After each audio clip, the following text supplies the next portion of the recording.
From your perspective, how can I realistically build wealth from just my salary? We have 9 to 5 hours. Who majority of the workforce are 9 to 5 hours.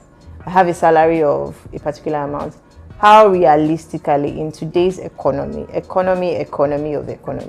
how can I build wealth from salary? I like this question so much, but then I'm trying to say, can I really go into this? Please go. Please go. Okay. You're allowed. You're allowed. So, before I started 9 to 5, I used to hear a lot about salary.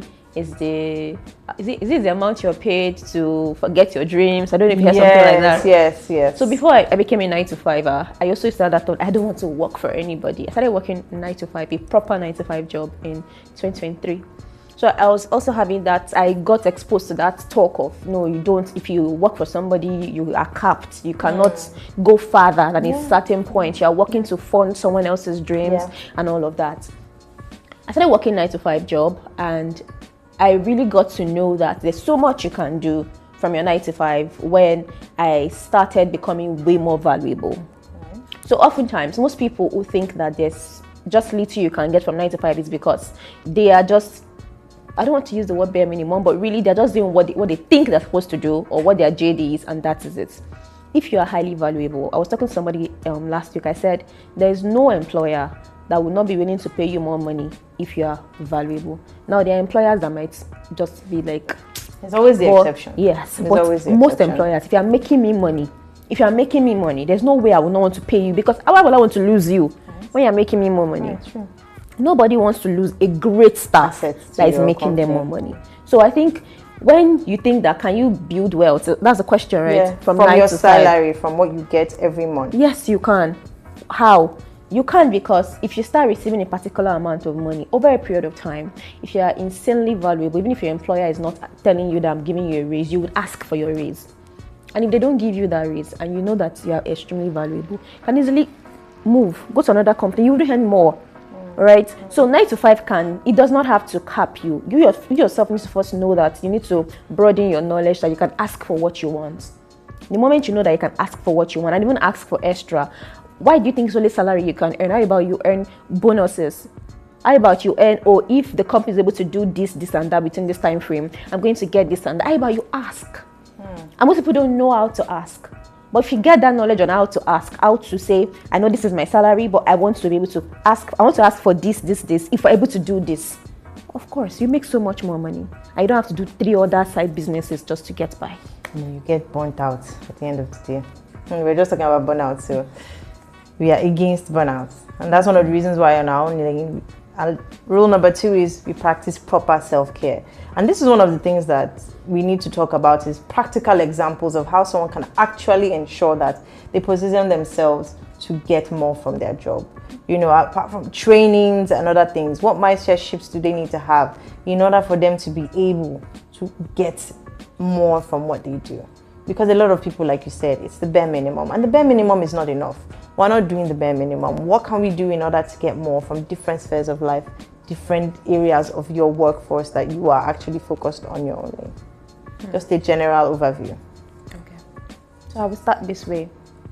In the days of our parents, things were different from now. Very. So if you're functioning with the knowledge of how our parents got jobs, worked in jobs for 35 years, retired, bought one small land, they now built a house on it for their family.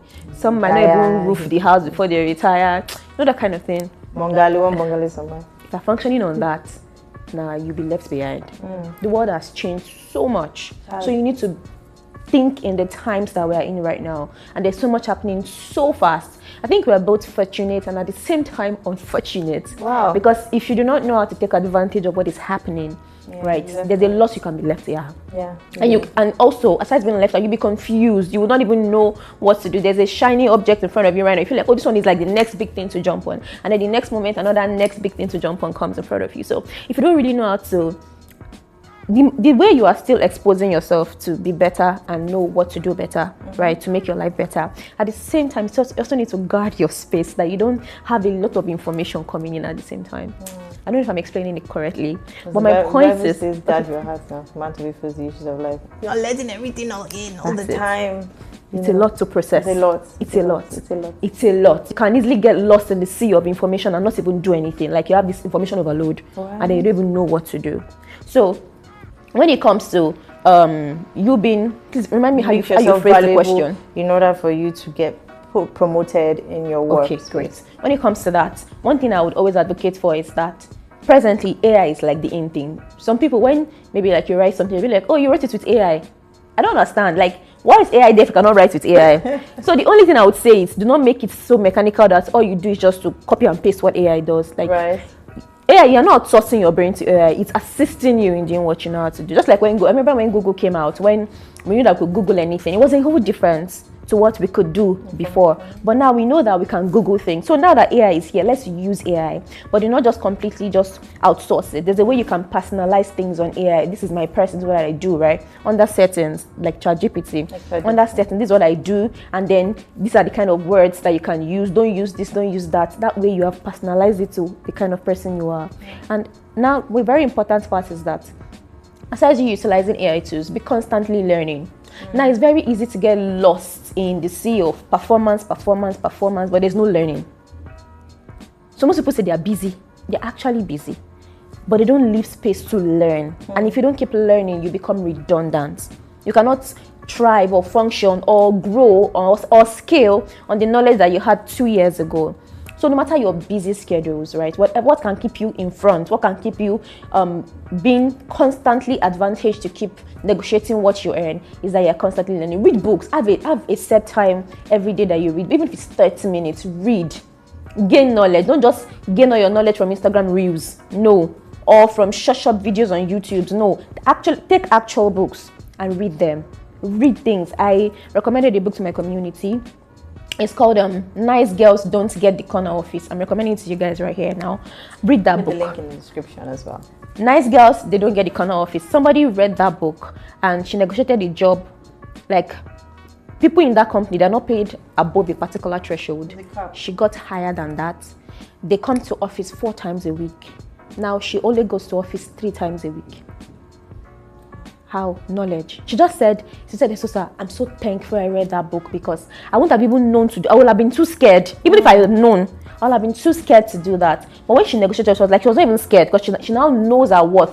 How did she know that? Reading. She was bold. Because of what she has learned. Wow. So knowledge is very important. So when you say knowledge at the AI thing. And she got the corner office. Yeah, she did. And she was nice, but she got the corner office. So nice girls. They need to get the corner office. You need to get it. So let's move on to